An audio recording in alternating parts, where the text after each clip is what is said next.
Bonjour et bienvenue à la chapelle évangélique Pentecôte ce matin. Une question pour vous ce matin, est-ce que vous respirez? Bon, la parole nous dit que tout ce qui respire loue l'Éternel. Fait que ça l'inclut vous et moi, OK? Fait que ce matin, je vous encourage. Oubliez les tracas de la semaine, mettez ça de côté, pensez-y pas, la parole nous dit de ne pas s'inquiéter, de un. Fait que si on applique ça, ben ce matin, on peut rentrer dans la présence de Dieu, le louer, l'adorer en esprit, en vérité, puis on va le voir se manifester dans nos vies. Amen. Fait que je vous inviterai, s'il y en a qui veulent chanter debout ou assis, peu importe, vous savez les consignes, mais chantez de tout votre cœur. Amen. Père éternel, on te remercie pour ta présence ce matin qui est déjà ici, qui est en nous et qui se déverse, Seigneur. Merci car tu rencontres chaque besoin ce matin au travers de la louange, de la parole. Et on te donne la gloire et l'honneur. Amen. Amen. Amen. Alléluia. Alléluia. Tout mon être, ô mon Dieu, loue ton nom et ta gloire, de la terre jusqu'aux cieux, célébrant sa victoire. Béni soit son saint nom, béni soit son saint nom, béni soit son saint nom. Tout mon être, ô mon Dieu, loue ton nom et ta gloire. De la terre jusqu'aux cieux, célébrant sa victoire. Béni soit son saint nom, béni soit son saint nom, béni soit son saint nom. Souviens-toi de ses bienfaits et abandonne ton fardeau. L'Éternel est le Dieu des armées, il a triomphé du tombeau. Tout mon être, ô mon Dieu, loue ton nom et ta gloire. De la terre jusqu'aux cieux, célébrant sa victoire. Béni soit son saint nom, béni soit son saint nom, béni soit son saint nom. Couronné de son éclat, revêtu de sa sainteté, nous exalterons notre roi et nous régnerons à jamais. Tout mon être, ô mon Dieu, loue ton nom et ta gloire. De la terre jusqu'aux cieux, célébrant sa victoire. Béni soit son saint nom, béni soit son saint nom, béni soit son saint nom. Tout mon être, ô mon Dieu, loue ton nom et ta gloire. De la terre jusqu'aux cieux, célébrant sa victoire. Béni soit son saint nom, béni soit son saint nom, béni soit son saint nom. Souviens-toi de ses bienfaits et abandonne ton fardeau. L'Éternel est le Dieu des armées, il a triomphé du tombeau. Tout mon être, ô mon Dieu, loue ton nom et ta gloire. De la terre jusqu'aux cieux, célébrant sa victoire.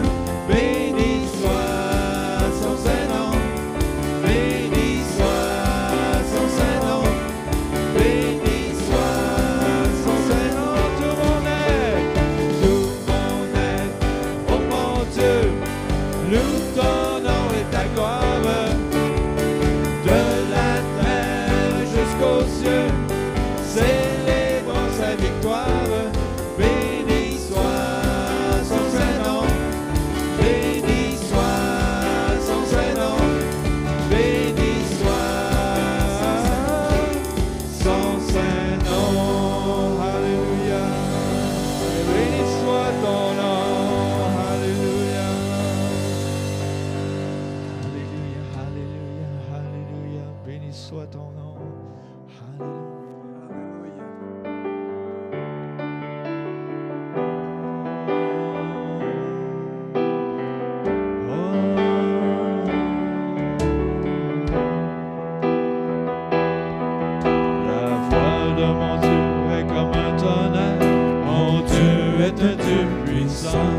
Dieu est un Dieu puissant.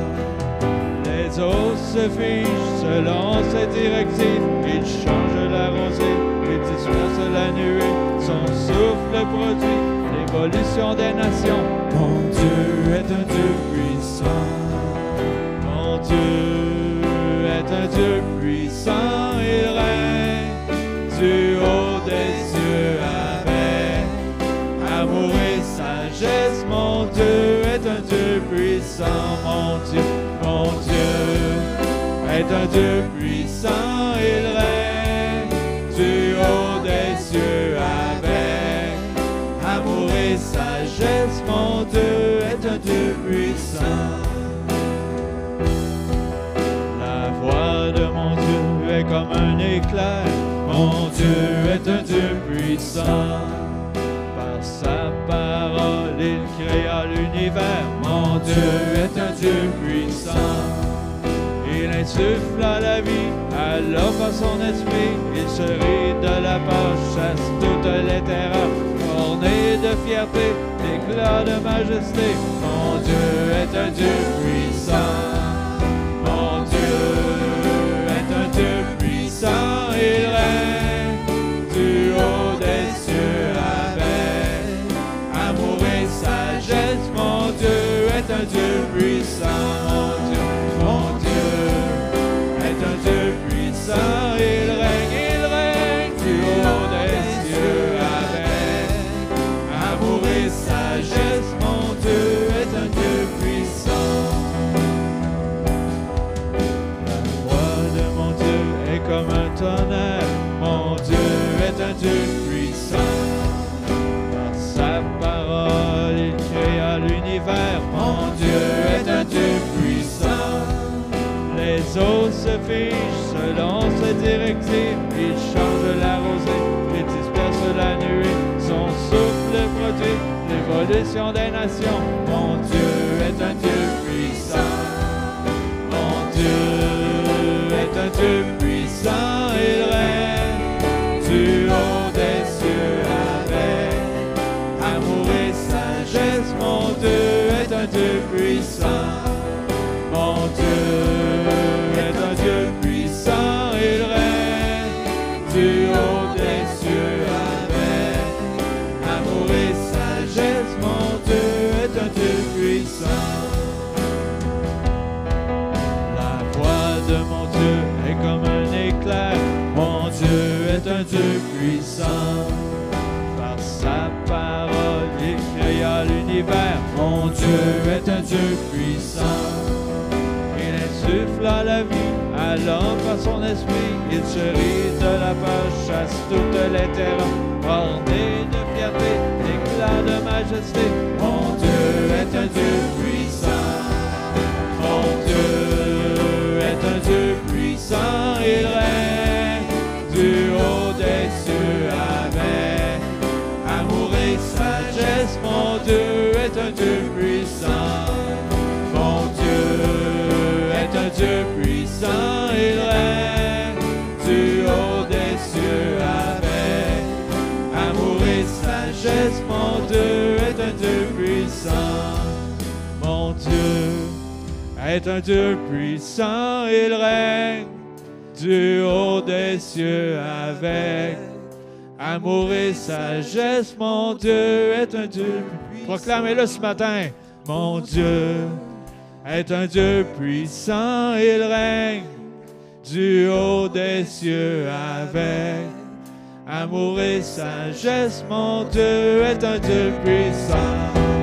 Mon Dieu est un Dieu puissant. Il règne du haut des cieux avec amour et sagesse. Mon Dieu est un Dieu puissant. Mon Dieu est un Dieu puissant. Il règne du haut des cieux avec amour et sagesse. Mon Dieu est un Dieu puissant. Mon Dieu est un Dieu puissant. Il règne du haut des cieux avec amour et sagesse. Mon Dieu est un Dieu puissant.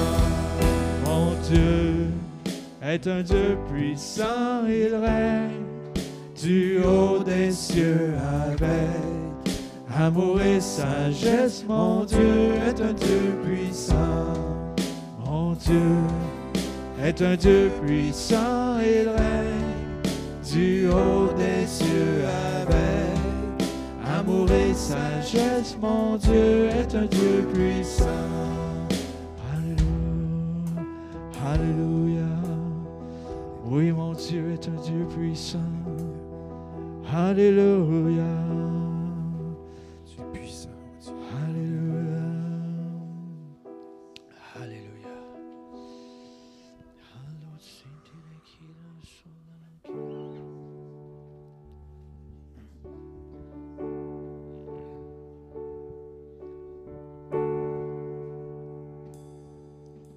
L'un compte sur les chevaux, l'autre sur les chars de guerre. Mais je me confierai dans le nom du Seigneur.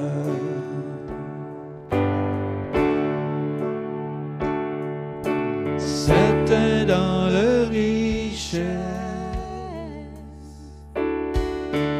d'autres dans ce qu'ils possèdent, mais je me confierai dans le nom du Seigneur.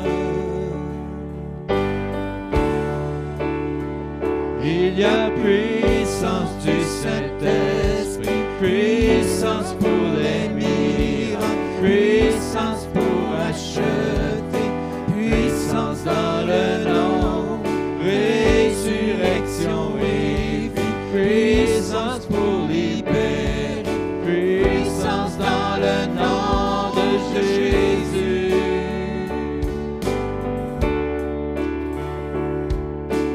L'un compte sur les chevaux, d'autres sur les chars de guerre, mais je me confierai dans le nom du Seigneur.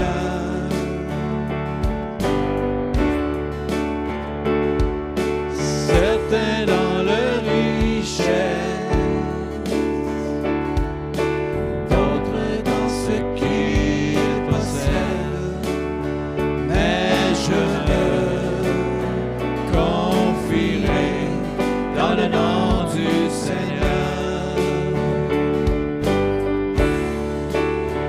Il y a puissance du Saint-Esprit, puissance pour les miracles, puissance pour acheter, puissance dans le nom, résurrection et vie, puissance pour libérer, puissance dans le nom de Jésus. Il y a puissance du Saint-Esprit, puissance pour les miracles, puissance pour acheter, puissance dans le nom, résurrection et vie, puissance pour libérer, puissance dans le nom de Jésus. Certains dans leur sagesse, d'autres n'y verront que faiblesse, mais je me confierai dans le nom du Seigneur. Certains dans leur sagesse, certains dans leur sagesse, d'autres n'y verront que faiblesse, mais je me confierai dans le nom du Seigneur. Il y a puissance, il y a puissance du Saint-Esprit, puissance pour les miracles, puissance pour acheter, puissance dans le nom, résurrection et vie, puissance pour libérer, puissance dans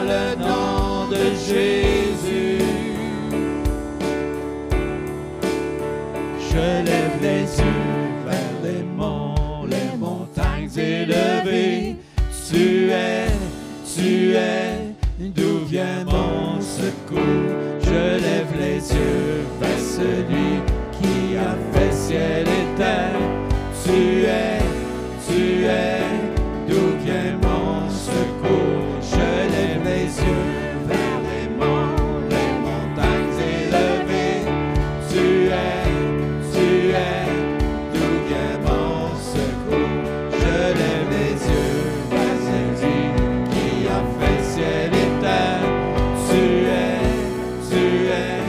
d'où vient mon secours? Il y a puissance du Saint-Esprit, puissance pour les miracles, puissance pour racheter, puissance dans le nom, résurrection et vie, puissance pour libérer, puissance dans le nom de Jésus.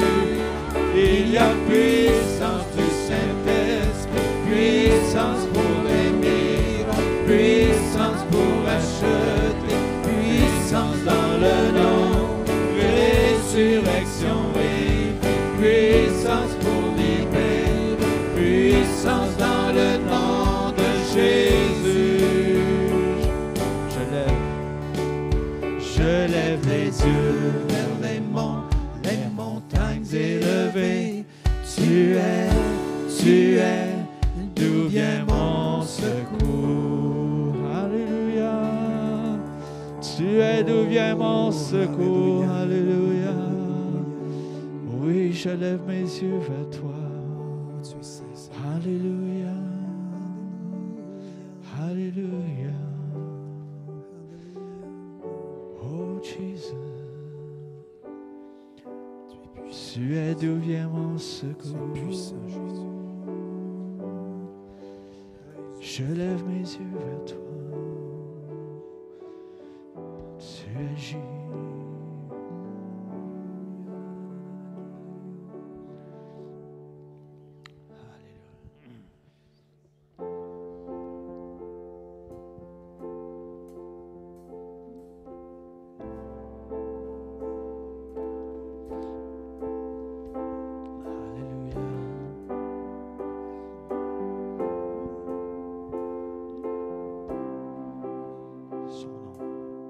Son nom est Jésus,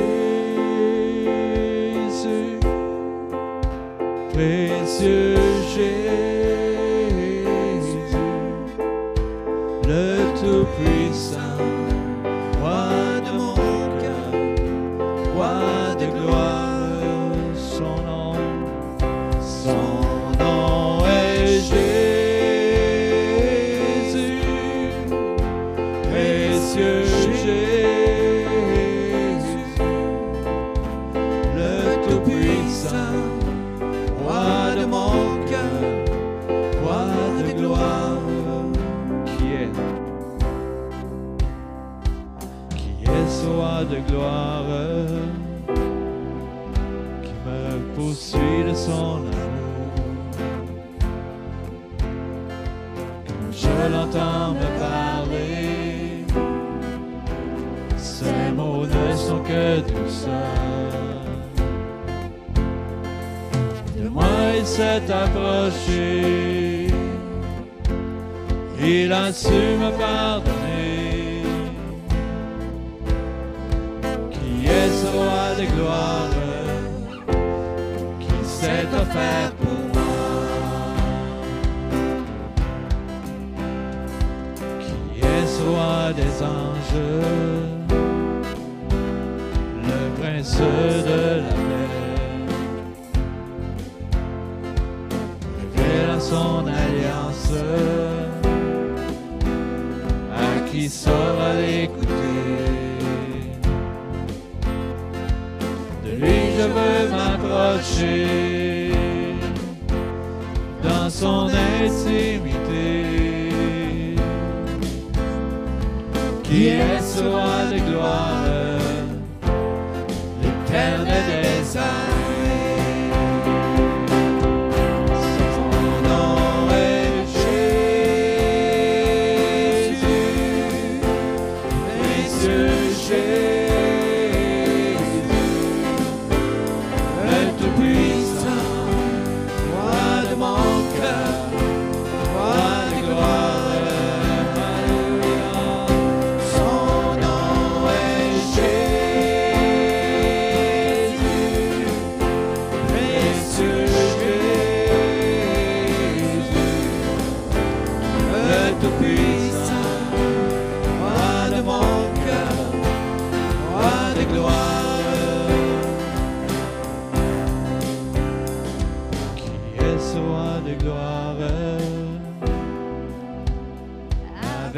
puissance et majesté,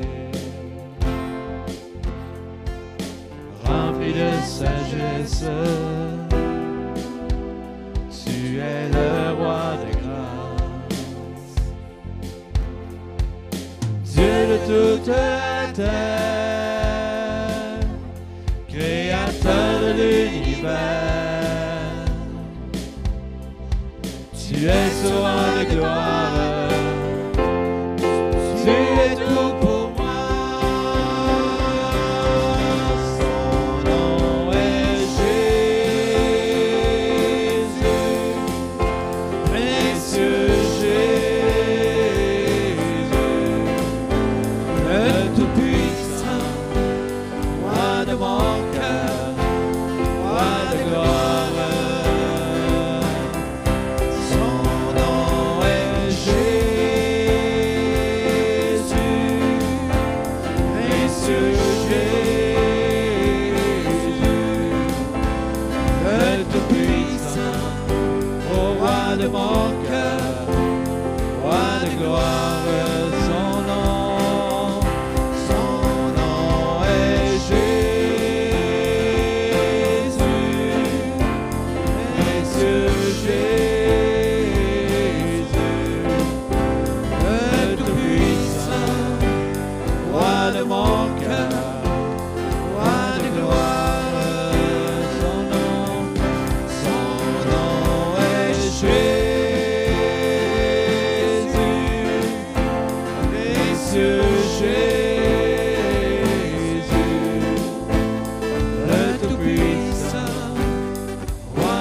cœur, roi de gloire. Son nom est Jésus, précieux Jésus, le Tout-Puissant, roi de mon cœur, roi de gloire. Son nom est Jésus, précieux Jésus, le Tout-Puissant, roi de mon cœur, roi de gloire. Le Tout-Puissant, le Tout-Puissant, roi de mon cœur, roi de gloire. Le Tout-Puissant, le Tout-Puissant, roi de mon cœur, roi de gloire. Oui, gloire à toi, Jésus. Alléluia. Oui, tu es tout-puissant. Toute gloire te revient ce matin. Alléluia.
Père éternel, comme nous lisons dans ta parole, tu nous demandes de faire comme cette dame qui était atteinte d'une perte de sang.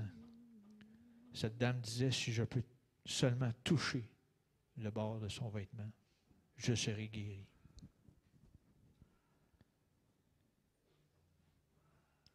Moi, j'irais plus loin et je dirais qu'elle est allée saisir ton vêtement.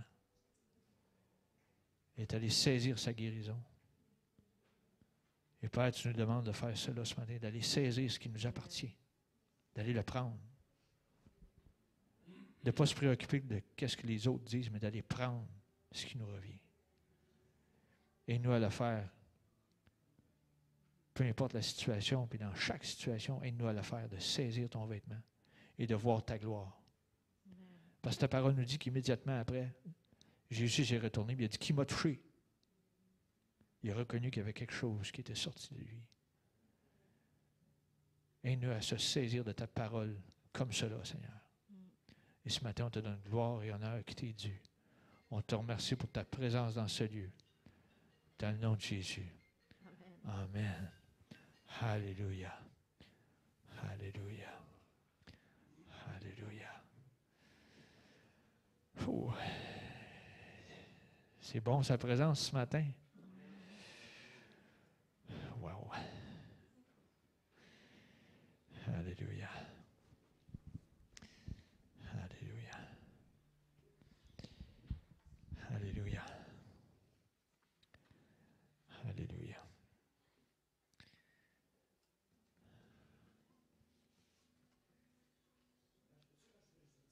Oui, oui. Oui. Je sais qu'on vieillit tous. On vieillit, des fois on vieillissant, mais malheureusement, dans le monde dans lequel on vit, avec l'atmosphère dans laquelle on vit, on peut être malade, on peut avoir des souffrances. Mais Dieu dit que tu aies 0, que tu aies 80 ans, ou que tu aies 120 ans, Dieu te veut en santé. Amen. Peu importe ce que le monde peut dire, peu importe ce que le médecin peut dire, quand Dieu lui dit quelque chose, Dieu le fait aussi. Alléluia. Alléluia. Amen. Amen. Alléluia. Alléluia. Amen. Alléluia. Dieu nous veut en santé pour qu'on partage son évangile. Amen. Il ne veut pas qu'on garde ça pour nous autres. C'est un trop beau cadeau. Il faut le partager aux autres. Amen. Ce matin, juste avant, dîme, offrande et aumône. Il y en a un qui est prêt à donner. Je vais attirer votre attention dans Galates, chapitre 6, versets 7 à 9.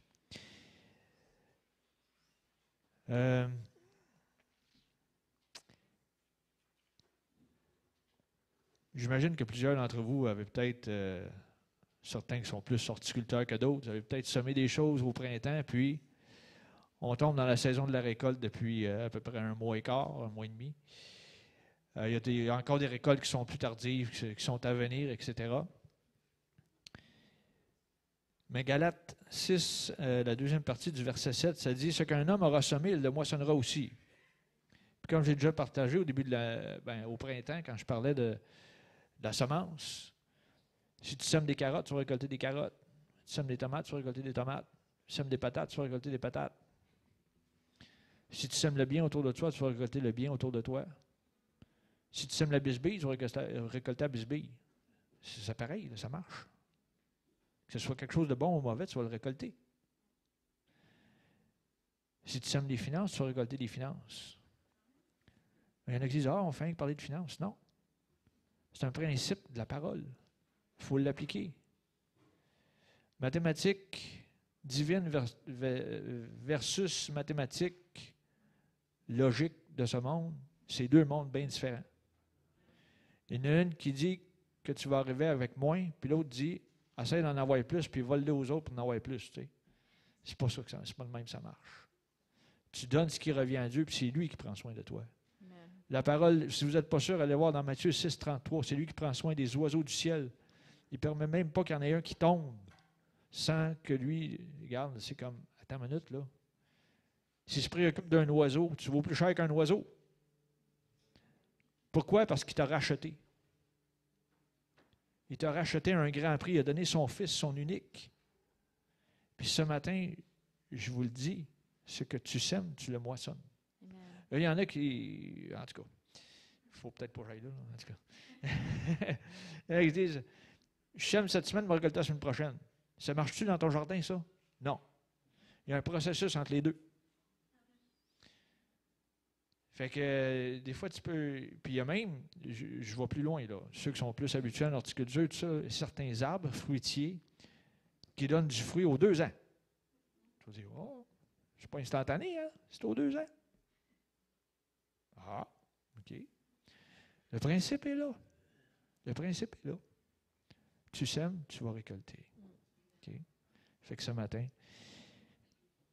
verset, je suis en train d'oublier le verset 9, mais je vais prendre le temps de le lire. Ça dit que nous moissonnerons au temps convenable si nous ne nous relâchons pas. Et la langue française, des fois. Nous moissonnerons au temps convenable si nous ne nous relâchons pas. Ça veut dire que Dieu veut quoi? La constance, la persévérance. Puis tu vas dire, aux yeux de la logique du monde, tu vas dire, ça se peut pas que j'arrive, mais oui, ça se peut parce que Dieu y honore sa parole. Il est là pour honorer sa parole. Fait que je pourrais en rajouter longtemps, mais il y en a qui disent qu'on arrive dans ce monde pour on n'a pas de manuel d'instruction. Pour les croyants, tu en as un. C'est la parole, puis il va fouiller dedans. Okay? Fait que ce matin, j'arrête là-dessus. Je pourrais continuer longtemps, mais j'arrête là-dessus. J'inviterai les préposés à s'avancer, s'il vous plaît.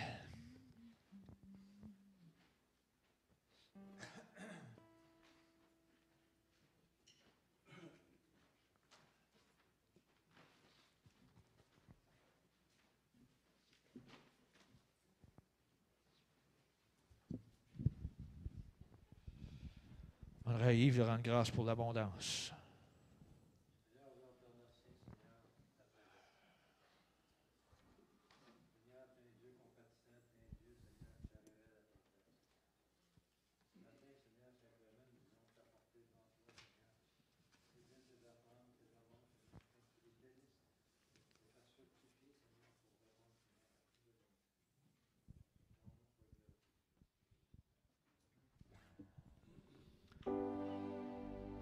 Tout mon être, oh mon Dieu, loue ton nom et ta gloire, de la terre jusqu'aux cieux, célébrons sa victoire.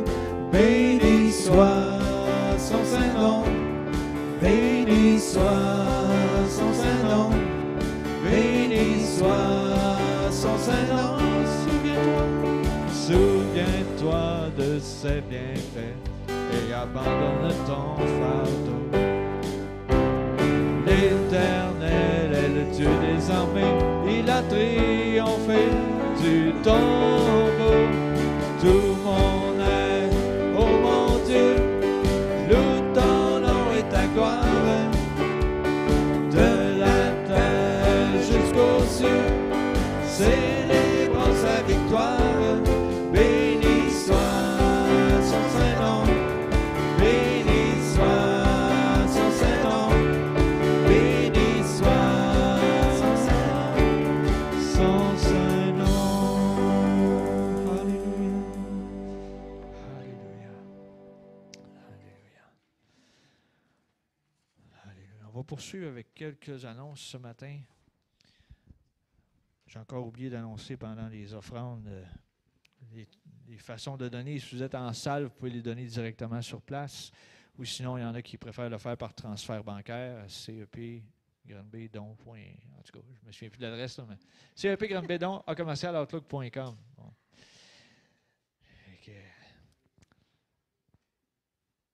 L'anniversaire de naissance cette semaine, Caroline Belland.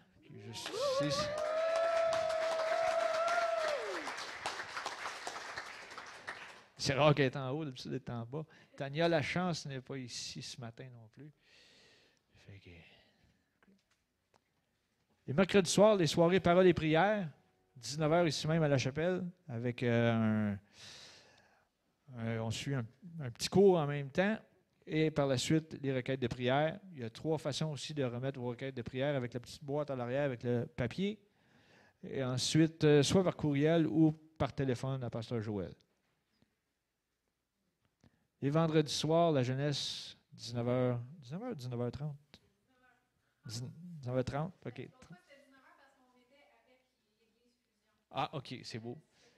C'est ça qui m'a mêlé. Bon. Jeunesse 19h30, 7 Unisson, ici même, à la chapelle. Ce matin, c'est le pasteur Jesse Broder qui nous apporte le message de la parole. J'ai demandé à Dieu pourquoi tu m'emmènes dans les eaux profondes. Il m'a répondu parce que tes ennemis ne savent pas nager.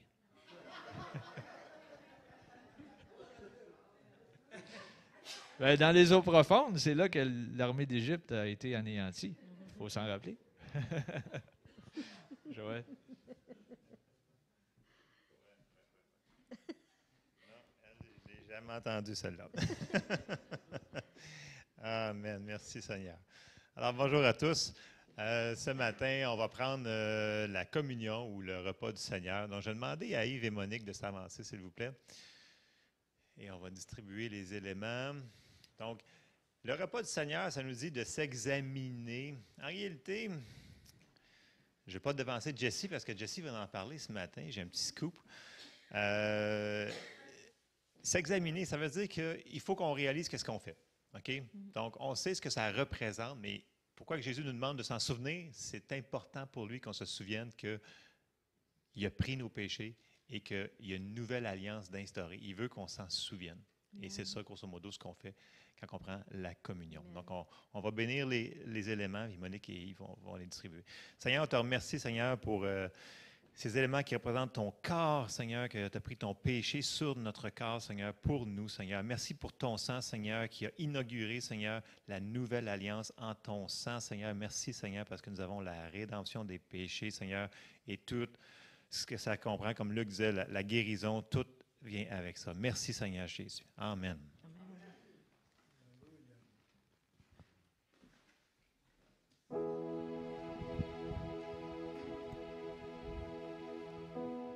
Quel sauveur merveilleux je possède. Il s'est sacrifié pour moi. Et sa vie innocente il cède pour mourir sur l'infâme croix. Attaché à la croix pour moi,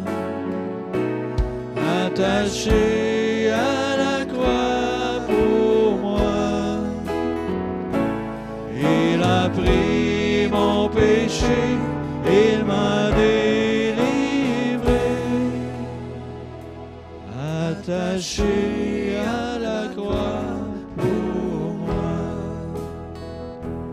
Il renonce à la gloire céleste pour le plan rédempteur de Dieu. L'apparence la plus modeste, auquel prix pour me rendre heureux. Attaché à la croix, attaché à la croix pour moi, il a pris mon péché, il m'a délivré, attaché à la croix pour moi, maltraité, innocent pour ma vie, pour mes iniquités brisées et chargé de mes maladies. Il mourut pour guérir, sauver, attaché à la croix pour moi, attaché à la croix pour moi. Il a pris mon péché, il m'a délivré, attaché à la croix pour moi. Le salut accompli pour ses frères, le Sauveur fut reçu au ciel. Il revient au profond mystère. Mon bonheur sera éternel. Attaché à la croix pour moi. Attaché à la croix pour moi. Il a pris mon péché. Il m'a délivré, attaché à la croix pour moi.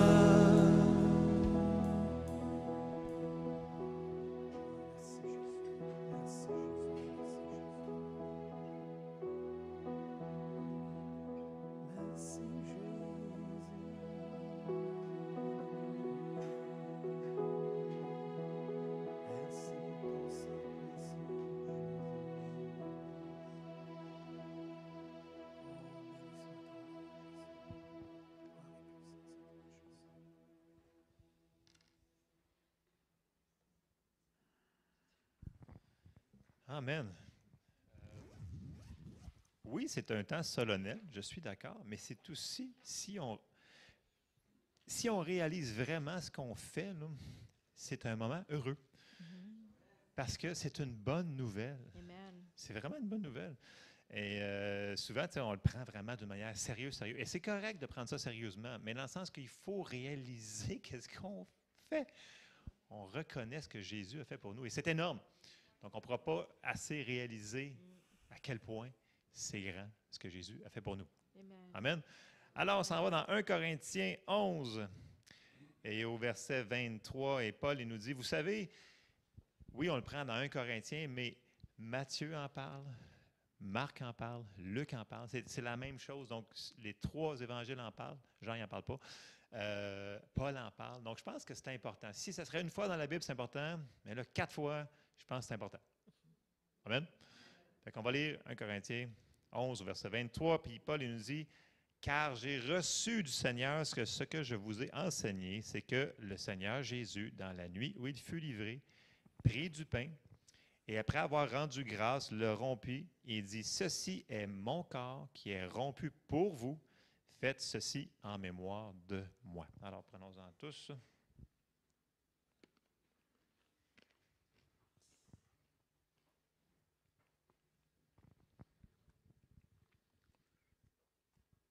Merci, Seigneur, pour ton corps brisé pour nous, Seigneur. Alléluia. De même, après avoir soupé, il prit la coupe et dit, « Cette coupe est la nouvelle alliance en mon sang. » Donc, on a une nouvelle alliance. Merci, Seigneur. « Faites ceci en mémoire de moi toutes les fois que vous en boirez, car toutes les fois que vous mangez ce pain et que vous buvez cette coupe, vous annoncez la mort du Seigneur jusqu'à ce qu'il vienne. » Et verset 27 nous dit, « C'est pourquoi celui qui mangera le pain ou boira la coupe du Seigneur indignement sera coupable envers le corps et le sang du Seigneur. » Ça veut dire, réalisons ce qu'on fait. Alors, buvons-en tous.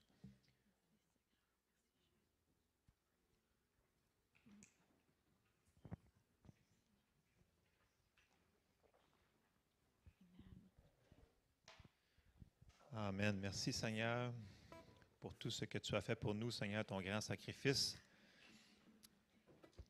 Et on prend le temps de se souvenir, Seigneur, ce que tu as fait pour nous et de l'annoncer. Alléluia. Merci, Seigneur Jésus. Alors, merci, groupe.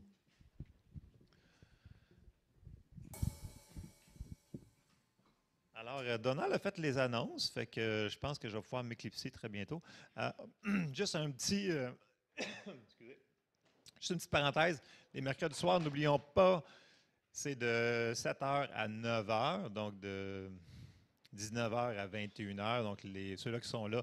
Et ça l'augmente à chaque mercredi, c'est super le fun. Donc, si vous voulez vous joindre à nous, juste m'envoyer un courriel pour que vous ayez les feuilles avant de venir. Parce que sinon, quand vous ne savez pas les feuilles avant, c'est pas évident.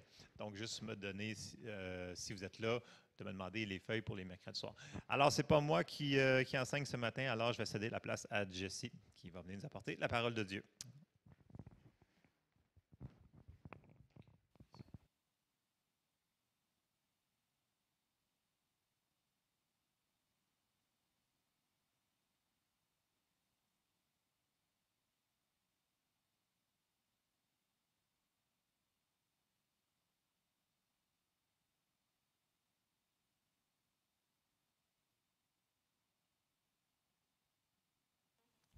Allô, allô. Bonjour tout le monde. Wouh!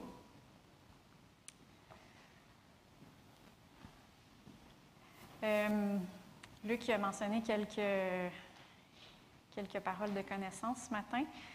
Et il y a notre frère Jean-Paul, Pierre-Paul, excuse-moi, Pierre-Paul. Je le cherchais. Il est là. Pierre-Paul va se faire opérer, va se faire...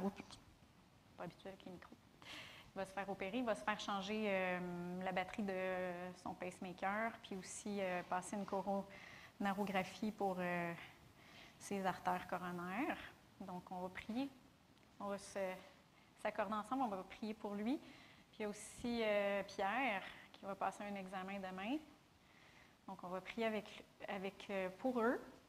Puis c'est important, quand on prie pour eux, qu'on mette ça entre les mains de Dieu. Puis après ça, on ne s'inquiète plus. Hein? Amen. Fait qu'on sait que Dieu s'en occupe puis que ça va bien aller. OK? Fait qu'on va prier tout de suite là-dessus. Merci, Seigneur Dieu. Tu vois, Seigneur, les examens qui vont prendre lieu cette semaine pour notre frère Pierre-Paul et notre frère Pierre. On te demande, Seigneur Dieu, de les entourer de tes mains, de ta paix, de ta grâce sur tout le personnel, ta grâce sur eux, que ta guérison, ta santé, que tout l'événement, tout l'examen en tant que tel se déroule comme sur des roulettes, on pourrait dire, et qu'il n'y ait pas aucun effet secondaire ou mauvaise complication dans le nom de Jésus. On te le demande, on te remercie, on le prend parce que tu es notre Dieu, tu es notre Père et nous sommes tes enfants. Tu nous as donné une alliance avec toi et on déclare cette alliance dans leur vie au nom de Jésus et on refuse toute inquiétude parce que c'est entre tes mains et tu es notre Dieu Tout-Puissant. Dans le nom de Jésus, Amen. Amen.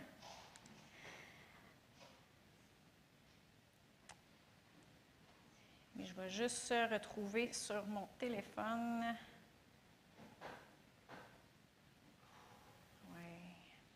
Donc, ce n'est pas celui-là. Discerner le corps. Parfait. Donc, aujourd'hui, je vais parler de discerner le corps. On a pris la communion ce matin. Puis, j'avais à cœur de parler un petit peu plus spécifiquement sur c'est quoi discerner le corps de Christ. Puis, Joël, il a lu dans 1 Corinthiens. 1 Corinthiens 11, il a lu le verset 23 à 27 environ. Mais j'aimerais ça qu'on voit un petit peu plus dans le contexte. Où est-ce que ça se prend? On lit ce bout-là, mais j'aimerais ça qu'on lise un petit peu avant, un petit peu après. Puis ça va nous aider à comprendre un petit peu plus. Donc, à partir du verset 20, Paul il dit donc, lorsque vous vous réunissez, ça veut dire que les gens se réunissaient, ce n'est pas pour manger le repas du Seigneur, car en mangeant avant les autres, chacun prend son propre repas et l'un a faim, tandis que l'autre est ivre. N'avez-vous pas des maisons pour y manger ou boire? Ou méprisez-vous l'Église de Dieu? Ça veut dire qu'en ne pas considérant les autres, il méprisait l'Église de Dieu. Et couvrez-vous de confusion ceux qui n'ont rien. Que vous dirai-je? Vous louerai-je? En cela, je ne vous loue pas. Et après ça, il rentre le verset que Joël a lu tantôt. Car moi, j'ai reçu du Seigneur. Et là, il parle du repas du Seigneur. Et après, dans le verset 27, il dit, c'est pourquoi celui qui mangera le pain et boira la coupe du Seigneur indignement sera coupable envers le corps et le sang du Seigneur.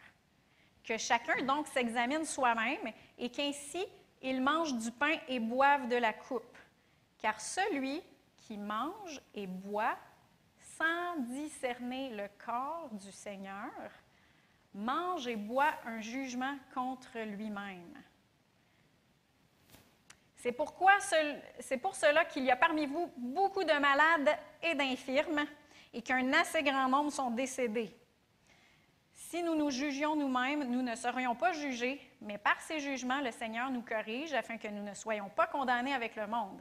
Ainsi, mes frères, lorsque vous vous réunissez pour le repas, en parlant du repas du Seigneur, attendez-vous les uns les autres.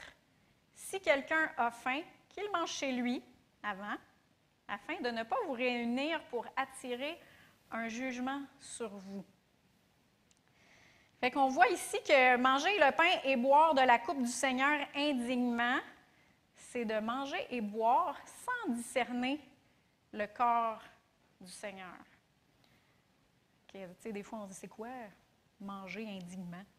C'est-tu parce que j'ai fait un péché? C'est-tu parce que j'ai fait quelque chose de mal? Mais en fait, manger et boire de la coupe du Seigneur indignement, c'est manger sans discerner c'est quoi le corps du Seigneur. Puis c'est de ça qu'on va parler un petit peu aujourd'hui. Parce que oui, c'est important de discerner le sang de la nouvelle alliance. Joël y en a parlé. Quand on prend la coupe, on discerne c'est quoi la nouvelle alliance dans le sang de Jésus. C'est important de discerner le corps de Jésus qui a été brisé pour notre guérison. Fait que c'est important de discerner ça. C'est important aussi de discerner le corps brisé. Ça veut dire que le pouvoir du péché dans la chair, ça a été brisé. Ça, c'est une autre chose qu'on discerne. Mais, si on le prend dans le contexte, si tu prends les versets que j'ai lus avant et les versets que j'ai lus après, discerner le corps, c'était discerner le corps de Christ.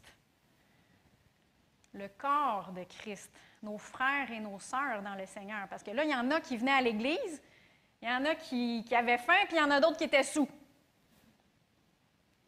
Fait qu'ils venaient à l'Église, mais ils étaient très individualistes. Ils faisaient ça pour eux autres. Fait qu'on va parler un petit peu plus de ça aujourd'hui. On va parler, je vais mettre l'emphase sur discerner le corps de Christ. Puis tout de suite après, parce que là, on est au chapitre 11 de 1 Corinthiens.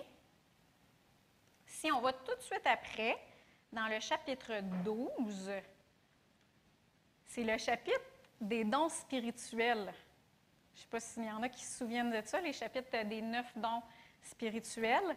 Et tout de suite après, il parle que les 9 dons spirituels sont pour l'édification du corps de Christ, et il commence tout de suite, après avoir expliqué la communion, il commence tout de suite à expliquer c'est quoi le corps de Christ. Et on va partir au verset. Au verset 12. 1 Corinthiens, chapitre 12, verset 12. Puis on va lire beaucoup de versets aujourd'hui. Fait que si vous n'êtes pas vite dans votre Bible, bien, on a tout ça en arrière. En effet, comme le corps est un, tout en ayant plusieurs membres, et comme tous les membres du corps, malgré leur nombre, ne sont qu'un seul corps, ainsi en est-il du Christ. Donc le Christ, c'est pas Jésus la tête et son corps. Je ne sais pas si vous avez déjà vu quelqu'un qui se promène sans sa tête. D'habitude, c'est un. Donc, quand on voit Jeannette arriver, « Oh, voici le corps de Jeannette et sa tête. » Non. On voit tout ça ensemble. Jésus, ainsi en est-il du Christ. Car c'est d'un seul esprit que nous tous, pour former un seul corps, avez tous été baptisés, soit juifs, soit grecs, soit esclaves, soit libres, et nous avons tous été abreuvés d'un seul esprit. Ainsi, le corps n'est pas formé d'un seul membre, mais de plusieurs. Si le pied disait « parce que je ne suis pas une main, je ne fais pas partie du corps », il n'en est pas moins du corps pour autant. Et si l'oreille disait « parce que je ne suis pas un œil, je ne suis pas du corps », elle n'en est pas moins du corps pour autant. Et si tout le corps était un œil, où serait l'ouïe? Et s'il était tout ouïe, où serait l'odorat? En fait, Dieu a placé chacun des membres dans le corps comme il a voulu. Et si tous étaient un seul membre, où serait le corps? Maintenant donc, il y a plusieurs membres et un seul corps. Donc, on est plusieurs, mais on est un. Et si on skip un petit peu plus loin dans le verset 25, pour sauver un petit peu de temps, au verset 25, il dit « Afin qu'il n'y ait pas de division dans le corps, mais que les membres aient également soin l'un des autres. Et si un membre souffre, tous les membres souffrent avec lui. Et si un membre est honoré, tous les membres se réjouissent avec lui. Vous êtes le corps de Christ et vous êtes ses membres, chacun pour sa part. » Amen. Est-ce que vous voyez comment est-ce que ça coule tout? Il n'y a pas des chapitres. Quand tu écris une lettre, chapitre 1, chapitre 2, non. Quand Paul a écrit ça, là, il n'y avait pas de chapitre, c'était une lettre. Fait qu'il y avait le chapitre 11 et ça coulait dans le chapitre 12. Et ça parlait du corps de Christ. Et je vais tout de suite aller dans Éphésiens, parce que Paul il écrit beaucoup sur le corps de Christ.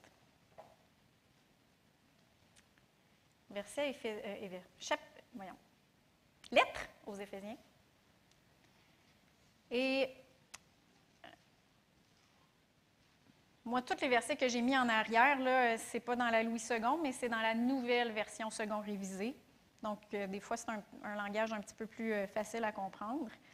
Dans Éphésiens 1, verset 22, « Il a tout mis sous ses pieds et il l'a donné pour chef suprême à l'Église, qui est son corps, la plénitude de celui qui remplit tout en tous. » Mais dans la parole de vie, dans la Bible, la traduction « parole de vie », je trouve que c'est vraiment bien imagé et c'est très clair. Oui, Dieu a tout mis sous les pieds du Christ. Il a mis le Christ au-dessus de tout et il l'a donné comme tête. Fait que dans l'autre version, c'est chef. Dans cette version-là, c'est comme tête à l'Église. Si vous le lisez en anglais, c'est aussi head, le mot qui est utilisé là. L'Église est le corps du Christ. Fait que c'est très clair. L'Église est le corps du Christ. En elle, le Christ est totalement présent, lui en qui Dieu habite totalement. Donc, dans tout le monde, la terre entière, il y a des millions de chrétiens. Et nous sommes tous un corps, le corps de Christ. Amen. Et comme le corps a plusieurs parties, on peut mettre l'image de mon corps humain de biologie. Comme le corps humain a plusieurs parties qui travaillent ensemble, le corps de Christ a plusieurs parties qui travaillent ensemble. Donc, il y a plusieurs parties qui travaillent ensemble, donc il y a plusieurs églises locales. Il y a des églises locales. Un corps, ce n'est pas juste des cellules ici qui travaillent toutes seules. Il y a des parties comme le système cardiaque, le système lymphatique, le système endocrinien. Il y a plein de parties, il y a plein de groupes, le système musculo-squelettique. Il y a plein de parties dans le corps humain. Et c'est la même chose dans le corps de Christ. Il y a beaucoup de parties et ils travaillent toutes ensemble. Ils travaillent toutes ensemble. Et comme le corps humain a plusieurs parties qui travaillent ensemble, le corps de Christ a plusieurs parties, plusieurs corps locaux qui travaillent ensemble. Et on le voit dans Éphésiens 4, versets 15 à 16. Mais en disant la vérité avec amour, nous croîtrons à tous égards en celui qui est le chef. Puis on a vu dans Éphésiens 1, dans l'autre version, que le chef, c'est la tête. Christ. De lui, le corps tout entier, bien ordonné et cohérent, grâce à toutes les jointures qui le soutiennent fortement, tire son accroissement dans la mesure qui convient à chaque partie. Ça veut dire qu'il y a des parties. Et il s'édifie lui-même dans l'amour. Et le mot-clé, c'est l'amour. Amen. Le mot-clé, c'est l'amour. La bonne santé du corps universel de Christ passe par la bonne santé des églises locales. Et la bonne santé des églises locales, ça passe par l'amour fraternel. Tu peux avoir une église locale, mais s'il n'y a pas d'amour fraternel entre les membres, si on ne discerne pas nos frères et nos sœurs, l'église locale ne sera pas en santé non plus. On ne peut pas discerner le corps ni le corps local, ni le corps universel de Christ si on n'aime pas nos frères et nos sœurs. Puis, si vous regardez, comme je vous disais, là, la lettre que Paul a écrite, il a parlé du repas du Seigneur, discerner le corps. Après ça, il parle du corps, les dons de l'esprit. Après ça, chapitre 13, le chapitre de l'amour. Ça coule tout ensemble. Donc, corps universel, corps local, frères et sœurs. Amen. C'est de ça un petit peu aujourd'hui que je vais parler. C'est un sujet un petit peu... aujourd'hui, tout le monde a un petit peu sa petite idée sur l'Église locale, comment ça marche, comment est-ce que le leadership devrait être, comment est-ce que l'Église devrait fonctionner. Tout le monde a un petit peu son idée de comment est-ce que ça devrait fonctionner. Puis, il y en a qui vont à l'Église locale, c'est très, très important, mais on le voyait que les Corinthiens, ils allaient à l'Église, je veux dire, ils se réunissaient, mais il y en a un qui avait faim, puis l'autre était sous. Fait qu'il ne discernait pas le corps, même s'il se réunissait. Même plus loin, quand il y avait des réunions, ils parlaient tous en même temps. Parce qu'ils voulaient se développer dans les dons spirituels. Donc, c'était très, très moi. Et là, Paul dit « Wow, c'est pour l'édification du corps, les dons spirituels. » Il y a de l'autre côté aussi qui est sûr que, puis ça, je pense qu'on est beaucoup là-dedans présentement. Là, les gens ils ont vu que d'un côté du fossé, il ne fallait pas venir à l'Église d'une manière religieuse puis pas discerner les frères et les sœurs. Fait qu'ils ont une révélation plus du corps universel de Christ. On est tous ensemble, puis on voit que les églises locales veulent vraiment plus travailler ensemble, puis c'est bon. Mais en même temps, il y a comme une petite dérivation où on n'a plus vraiment besoin de se réunir dans une église locale, dans le fond, parce qu'on continue à avoir notre communion personnelle avec Dieu, on a la technologie, on peut écouter online, on peut faire écouter les enseignements, les ministères qui nous plaisent. Puis écouter, j'en écoute des enseignements online, là. Il n'y a rien de mauvais contre ça.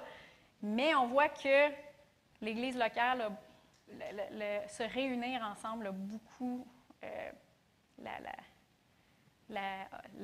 l'importance de se réunir ensemble a beaucoup baissé.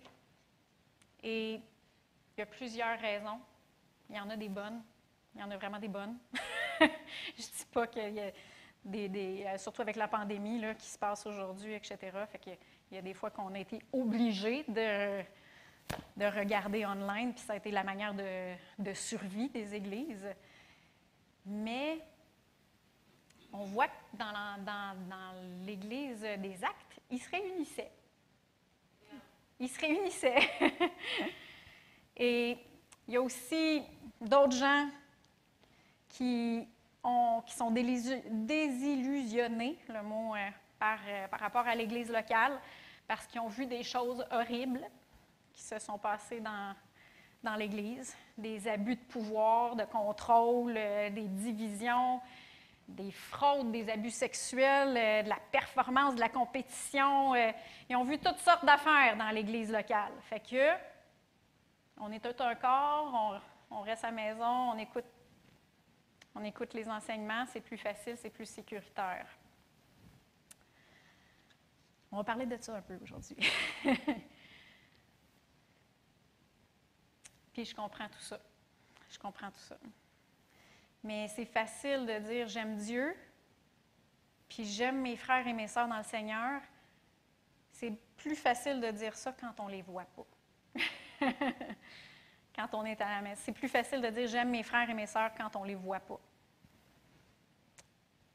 Puis, mais par contre, on va regarder un petit peu plus dans les Actes des Apôtres, dans la parole de Dieu, comment est-ce que ça se passait. Puis on va parler un petit peu plus de l'Église locale. J'ai fait ça tout comme introduction pour parler un peu plus de l'Église locale. Parce que, premièrement, on a parlé que l'Église universelle, la santé de l'Église universelle passe par la santé des Églises locales et la santé des Églises locales passe par l'amour. Il faut se souvenir de ça. Et si on va inverser les deux prochaines diapositives, là, on va aller tout de suite à 1 Jean 1,3. La communion fraternelle, c'est un résultat d'une communion avec Dieu. Si tu n'as pas de communion avec Dieu, tu ne pourras pas avoir une communion fraternelle. C'est le résultat, premièrement, d'une communion avec Dieu. Dans 1 Jean 1,3, Jean, qui est l'apôtre de l'amour, on l'appelle l'apôtre de l'amour, « Ce que nous avons vu et entendu, nous vous l'annonçons à vous aussi, afin que vous aussi, vous soyez en communion avec nous. » Donc, on vous l'annonce pour que vous soyez en communion avec nous. « Or, notre communion est avec le Père et avec son Fils Jésus-Christ. » Donc, la première chose, c'est communion avec le Père et son Fils Jésus-Christ, et après ça, communion avec nous, ensemble. Et un petit peu plus tard, dans 1 Jean 4, versets 20 et 21, « Si quelqu'un dit « J'aime Dieu » et qu'il haïsse son frère, c'est un menteur. Car celui qui n'aime pas son frère qu'il voit ne peut aimer Dieu qu'il ne voit pas. Et nous avons de lui ce commandement, que celui qui aime Dieu aime aussi son frère. » Donc, dans l'Église locale, première chose, avoir une communion avec Dieu. Ensuite, on va pouvoir avoir une communion avec nos frères et nos sœurs. Puis comme je vous disais, des fois, c'est plus facile de dire on les aime quand on ne les voit pas. Mais là, il dit ton frère que tu vois. Que tu vois. Puis, pour les femmes, là, quand ils parlent de frères, ça inclut les sœurs, OK? Ça les inclut. Fait qu'on va parler un petit peu plus de l'Église locale ce matin. Puis là, vous pouvez me dire, bien, Jessie, c'est sûr que tu crois à l'Église locale, tu es un pasteur. Je croyais, ça fait pas longtemps que je suis pasteur en passant, fait que je croyais à l'Église locale avant. Puis, les apôtres croyaient à l'Église locale. Paul croyait à l'Église locale. Puis d'ailleurs, si vous voyez le contexte de l'Église des Corinthiens, moi, des fois, tu sais, je ne sais pas si, bon, les mamans ici, quand il y a quelque chose qui se passe là, avec leurs enfants puis qui se chicanent, moi, des fois, mes solutions sont assez radicales. Vous ne trouvez pas de solution, moi, je vais en trouver une. Puis j'arrête tout ça, puis on range tout, puis vous ne jouez plus. Fait que, fait que Paul, s'il ne croyait pas à l'Église locale, il aurait pu juste dire on ferme tout. Votre Église est problématique. On la ferme. Mais non, Paul, il croyait à l'Église locale.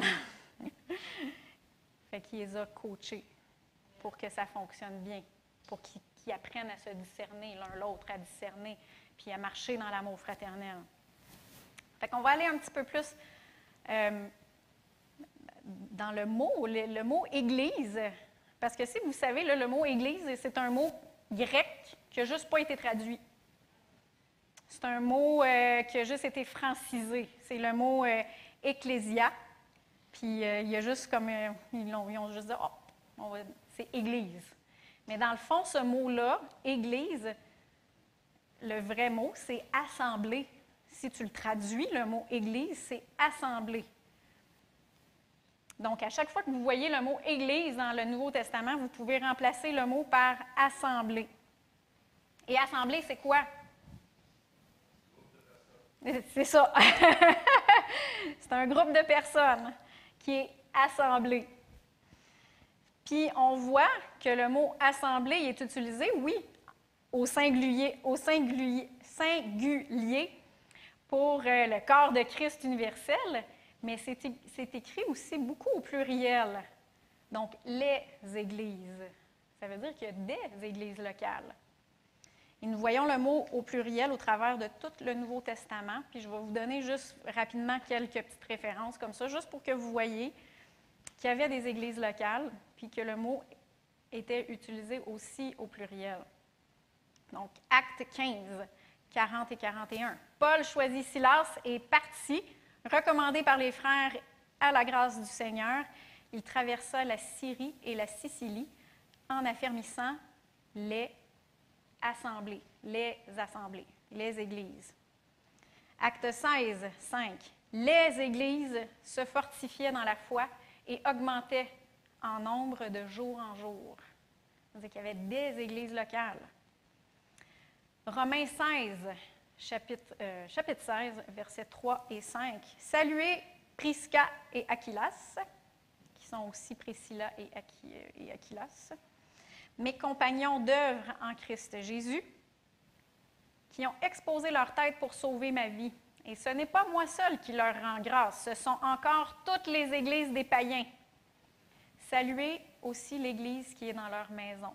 Fait qu'il y avait une église locale qui était dans la maison de Prisca et Aquilas.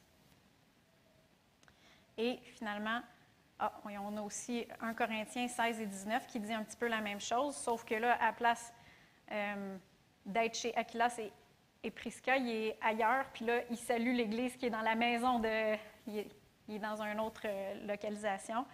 Les églises d'Asie vous saluent, Aquilas et Priscille, avec l'Église qui est dans leur maison, vous salue bien dans le Seigneur.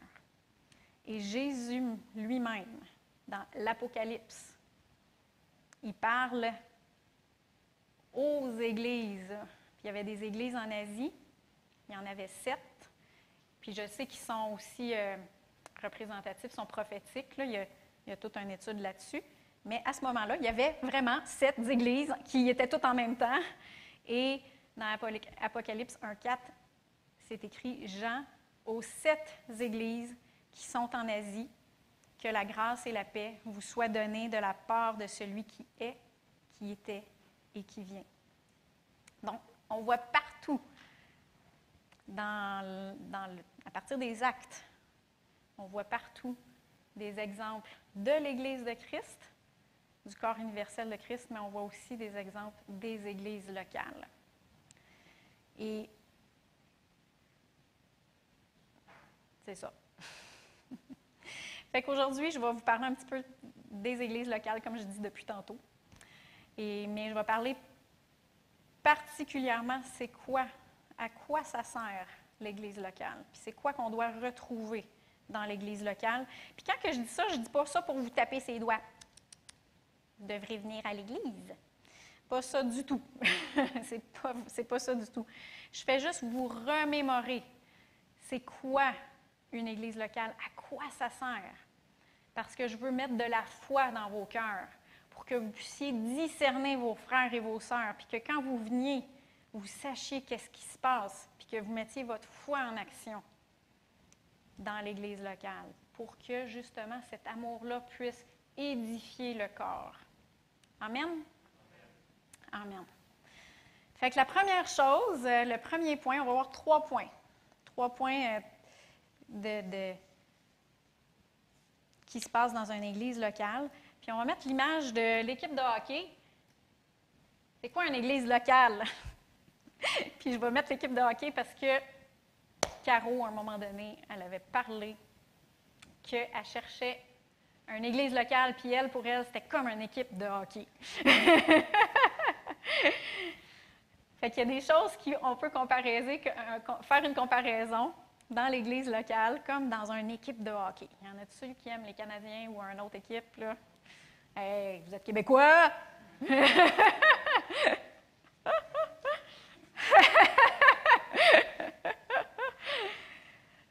Fait que dans l'église locale, premier point, unité et appartenance. Fait que dans une église locale, unité et appartenance, c'est important pour les chrétiens d'avoir une place où il peut avoir de l'unité d'esprit, où il peut y avoir un sentiment d'appartenance. Puis on le voit dans Acte 2, c'est la première, c'est la naissance de l'Église même en tant que telle. Dans Acte 2, verset 1, « Lorsque le jour de la Pentecôte arriva, ils étaient tous ensemble, chacun dans leur maison. » Non, ils étaient tous dans le même lieu. Ils étaient rassemblés ensemble. Puis on voit, si on recule un petit peu dans Acte 14, on sait qu'ils étaient tous d'un commun accord. Ils étaient unis. Ils persévéraient dans la prière. Il y avait des femmes aussi qui étaient là. Il y avait des hommes et des femmes. Ils étaient tous ensemble avec les frères. Puis qu'est-ce qui s'est produit dans Acte 2, verset 4? Tout à coup. Fait que quand ils étaient unis dans un même accord, tout à coup, il vint du ciel un bruit comme celui d'un souffle violent qui remplit toute la maison où ils étaient assis. Il y a un autre exemple, juste un petit peu plus tard, dans Acte 4, verset 23.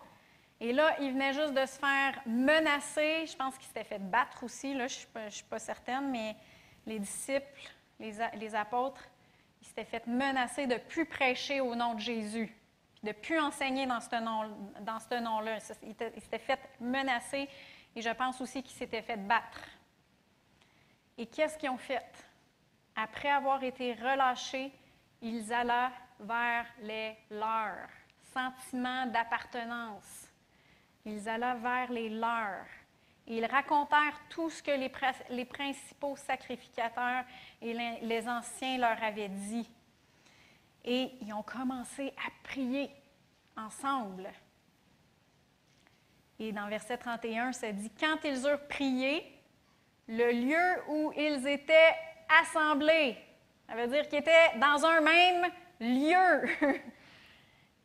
Le lieu où ils étaient assemblés trembla.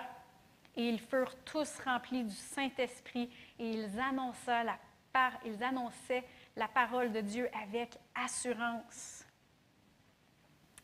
C'est vrai qu'il n'y a pas de distance en esprit.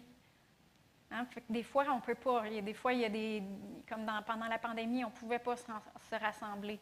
Puis c'est vrai qu'il n'y a pas de distance dans l'esprit. Même Paul, des fois, quand il écrivait, il ne pouvait pas être à quelque part, mais il dit « J'ai déjà prié, je suis là en esprit, j'ai déjà prié. » Il y a des choses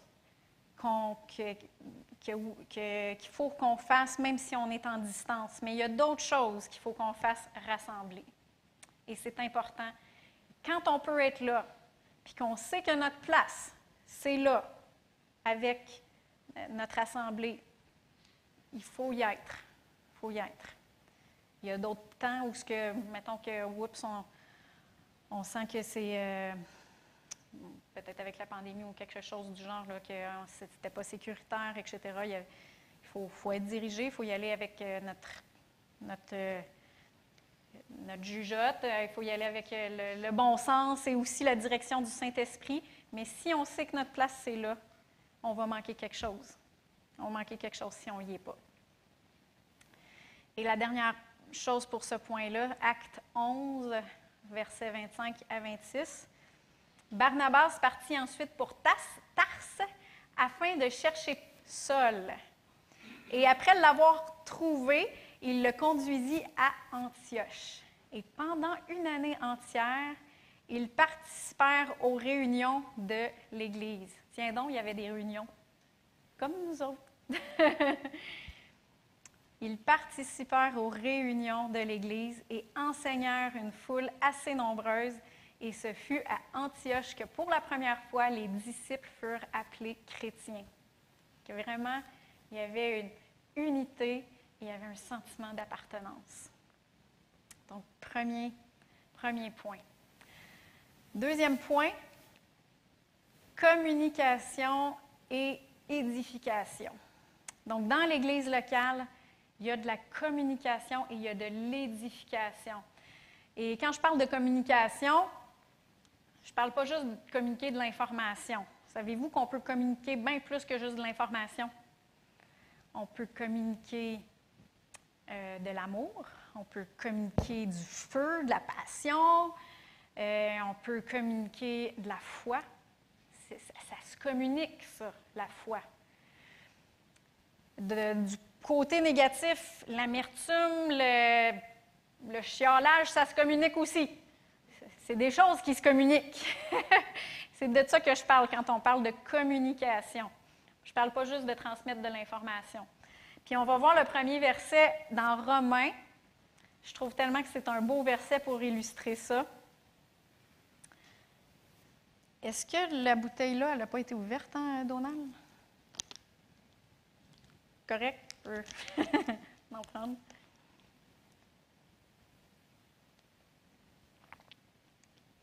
Romains 1, 11 à 12. Et c'est Paul qui écrit.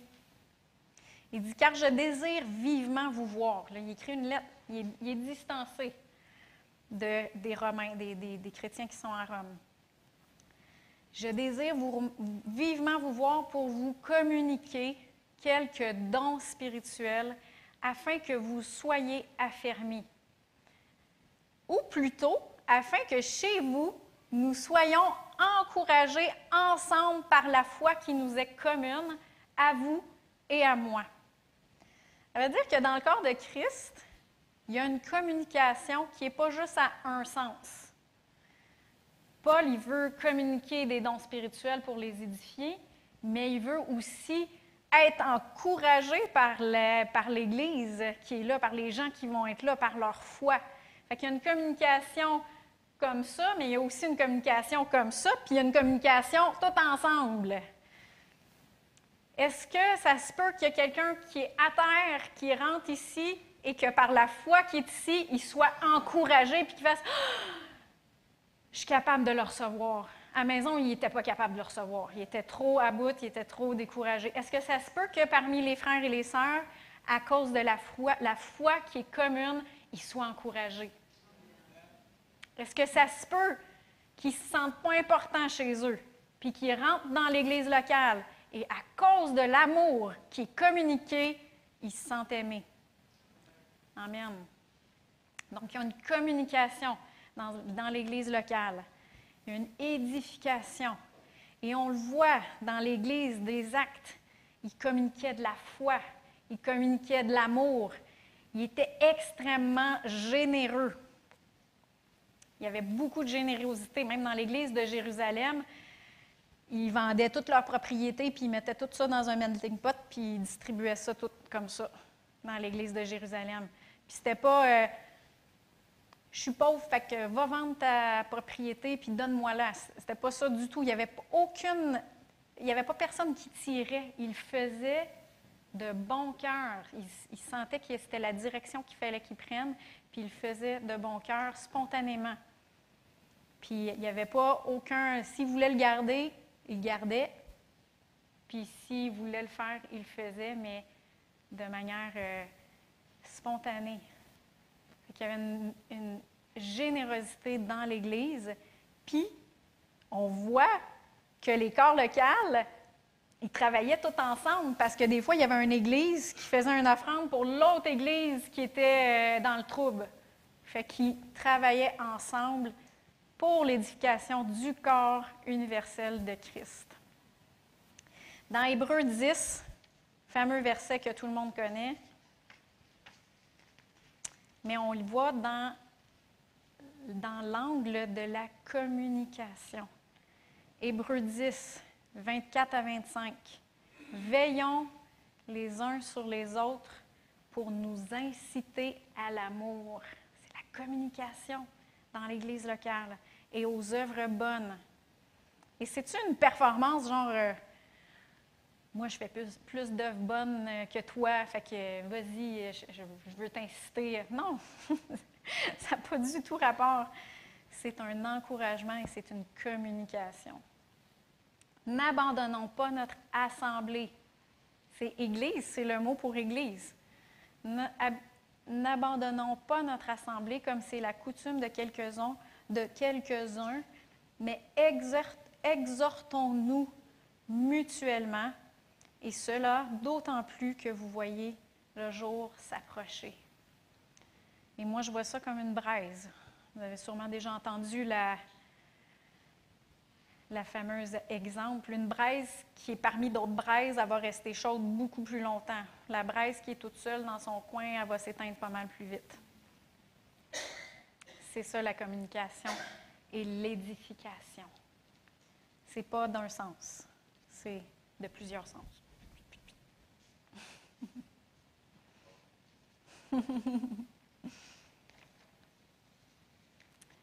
Puis on l'a vu dans 1 Corinthiens 14, 12. De même, puisque vous aspirez aux dons spirituels, que ce soit pour l'édification de l'Église, que vous cherchiez à les avoir en abondance. Pas juste pour votre propre « moi, j'ai un don ». Non, c'est pour l'Église. Amen. Et troisième point, c'est le dernier point que je vais parler ce matin. Et c'est là que ça l'accroche un peu plus. Redevabilité et protection. Dans notre monde occidental, avec toutes les révolutions qu'il y a eu dans les années tranquilles, là, les années 60, les années 70, être redevable, c'est un petit peu moins bien vu. D'avoir des leaders, d'avoir... Pourtant, dans les actes, qu'est-ce que Paul y faisait? On va aller dans Acte 14. On va partir au verset 22.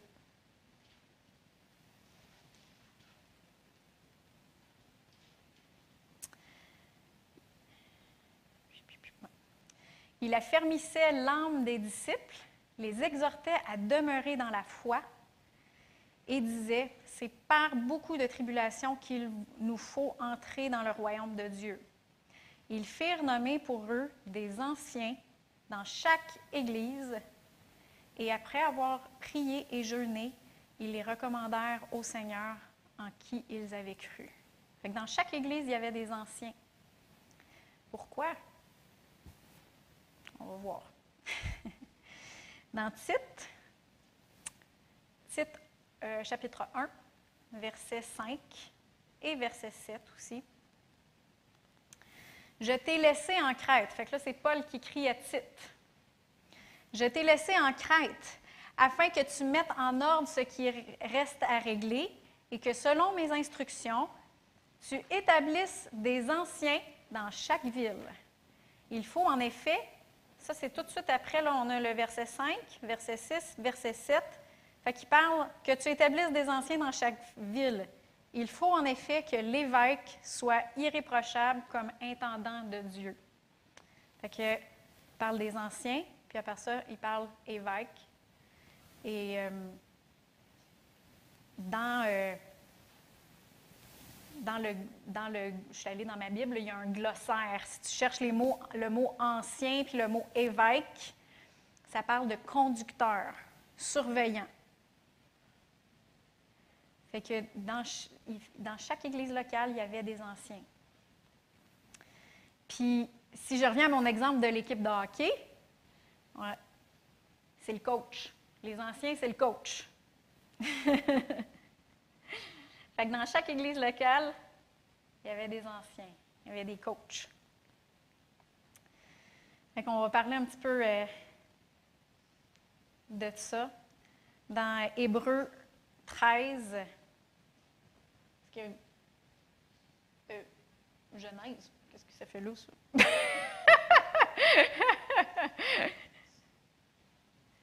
Ah, il y avait l'image, c'est ça. Est-ce que vous l'avez vu, l'image du coach? Oui, OK.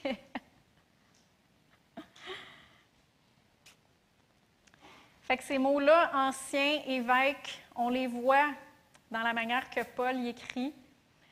Dans Hébreu, on voit le mot conducteur, on voit surveillant. C'est l'esprit des anciens qui avait là, qui était établi. Dans Hébreu 13, 17, Paul y écrit « Obéissez à vos conducteurs et soyez-leur soumis, car, qu'est-ce qu'ils font? Ils veillent au bien de vos âmes, dont ils devront rendre compte. » Fait qu'ils ont une responsabilité assez importante. Faites en sorte qu'ils puissent le faire avec joie et non en gémissant, ce qui ne serait pas à votre avantage. Dans 1 Thessaloniciens, chapitre 5, 12-13, il dit « Nous vous demandons, frères, d'avoir de la considération pour ceux qui travaillent parmi vous, qui vous dirigent dans le Seigneur et qui vous avertissent. » Qu'on voit qu'est-ce que les anciens faisaient. Vous dirigent et ils vous avertissent. Ayez pour eux la plus haute estime avec amour à cause de leur œuvre. Et mon préféré, c'est dans 1 Pierre 5. On va aller au versets 1 à 5. « J'exhorte donc les anciens qui sont parmi vous, moi, ancien comme eux. » Fait que là, c'est Pierre, c'est pas Paul qui parle, c'est Pierre qui parle. Pierre, ancien comme eux, témoin des souffrances du Christ et participant à la gloire qui doit être révélée, faites paître le troupeau de Dieu qui est avec vous, non par contrainte, mais volontairement selon Dieu, ni pour un gain sordide, mais de bon cœur. Fait que les anciens, il ne fallait pas qu'ils soient là pour l'argent ou pour d'autres sortes de gains. Il peut y en avoir toutes sortes. Non en tyrannisant ceux qui vous sont confiés, mais en devenant des modèles du troupeau.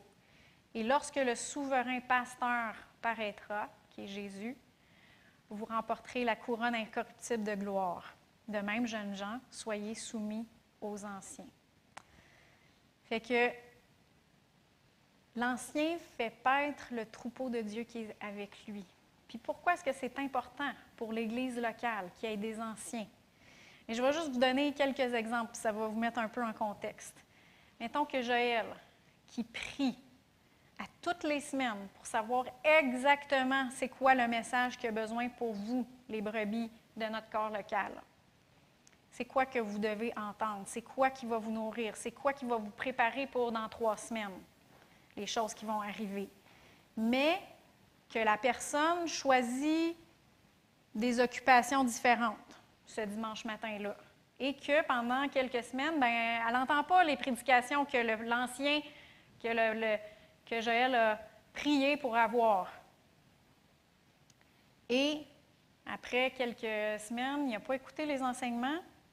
Et là, il y a quelque chose qui survient dans sa vie. Et là, il est en déconfiture. Pourtant, s'il avait été là, les 3 semaines d'avant ou les mois d'avant, Dieu l'aurait préparé, cette personne-là. Parce que les enseignements qu'elle aurait entendus l'auraient préparé. Pourquoi? Parce que vous faites partie du corps local, puis Dieu il savait exactement qu'est-ce que tu avais besoin d'entendre pendant ces semaines-là pour pas que, justement, tu sois en déconfiture quand ça va arriver. Fait que ça, c'est un exemple de la protection quand on parle de redevabilité et protection des choses. Redevabilité, l'ancien qui dirige, l'ancien, on voit, dirige dans le Seigneur. Puis ça ne veut pas dire qu'il va te dire qui marier, là. Qui marier, quel job avoir, puis non, c'est pas de cette manière-là que l'ancien dirige.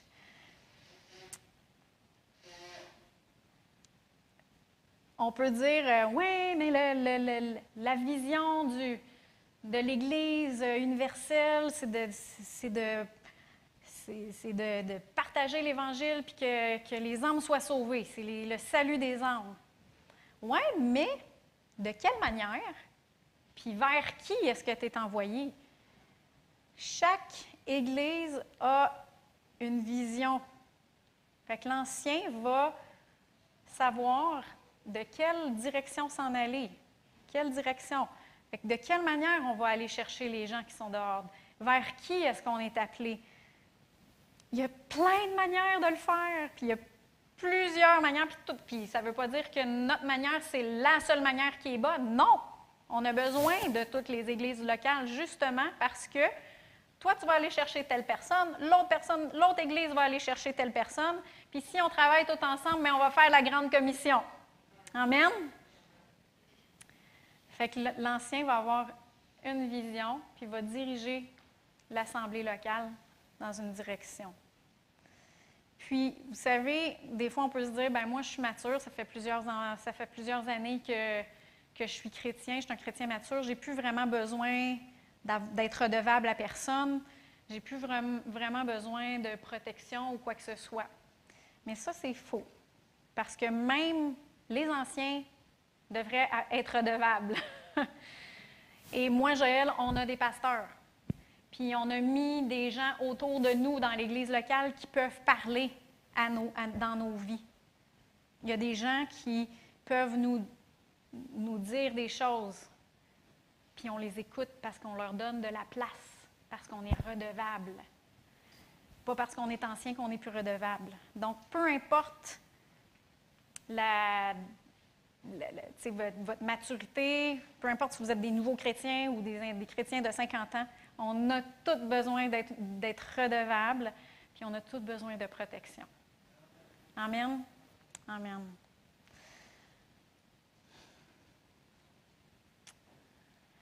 J'ai fait, dernière petite parenthèse,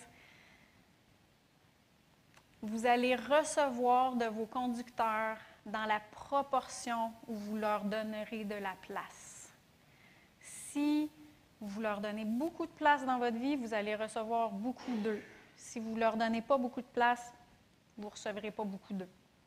C'est la même chose de Dieu. Hein? Si on ne lui donne pas beaucoup de place, il ne pourra pas prendre beaucoup de place parce que personne n'est obligé à rien.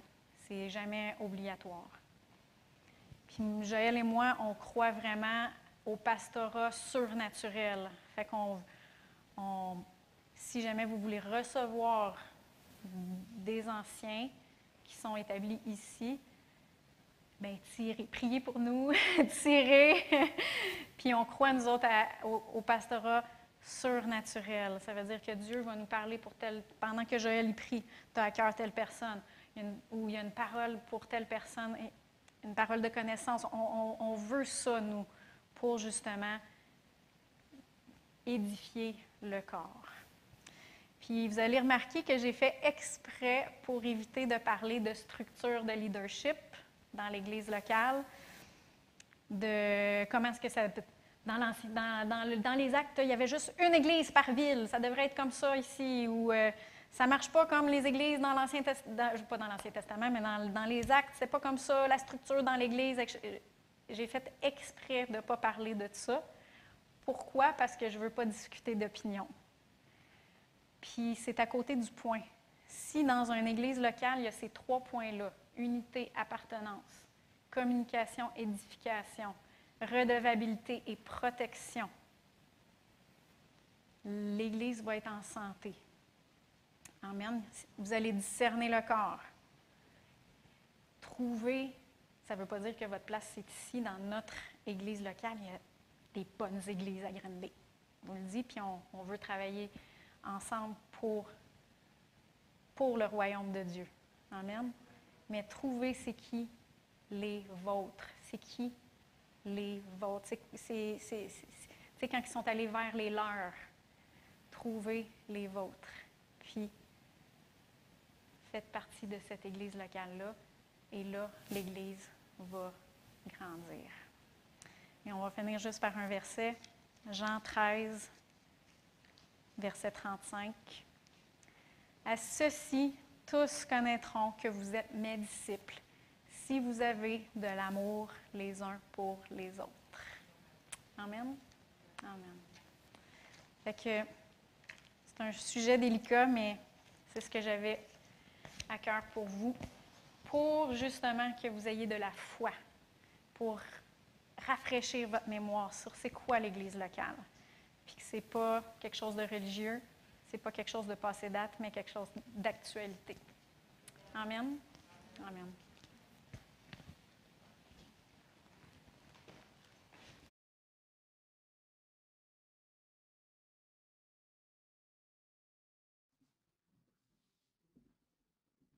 Si. Moi, ce que j'ai bien aimé, c'est l'image des joueurs de hockey. Non, mais parce que ça résume. Parce qu'en réalité, ça ne peut pas être une personne qui fait le travail. C'est qui fait le travail? C'est l'équipe. Qui c'est qui transpire le plus là-dedans? C'est ceux-là qui ont en rondelle.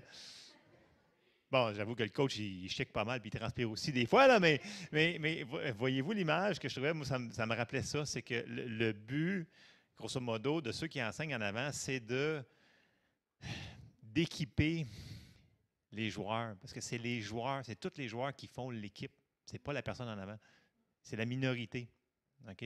Fait que si tout le monde est équipé pour bien manier la rondelle puis bien transpirer, bien, c'est là que l'œuvre du ministère se fait. C'est tous les membres. Comme l'évangélisation, ça va se faire comme ça. C'est comme ça qu'on fait notre témoignage. C'est comme ça qu'on vit notre vie. Fait que je pense que, souvenez-vous de l'histoire de l'équipe de hockey. Amen. C'est ce que je voulais vous dire. Alors, on va terminer en prière. Seigneur, on te remercie pour ta parole ce matin, Seigneur. On te remercie, Seigneur, parce qu'on peut se rassembler ensemble. C'est un grand privilège, Seigneur. Puis montre-nous où est notre place. Dans quelle église qu'on doit être, Seigneur, puis qu'est-ce qu'on doit faire dans cette église, parce qu'on est tous des joueurs de hockey, ça a l'air. Fait que, Seigneur, on te demande de nous diriger dans qu'est-ce qu'on doit faire, où est-ce qu'est le travail de notre main, Seigneur. Aide-nous, dirige-nous. Je te demande, Seigneur, par ton Saint-Esprit, parle-nous et qu'on soit des joueurs efficaces, Seigneur. On te remercie dans le nom de Jésus. Amen. Soyez bénis.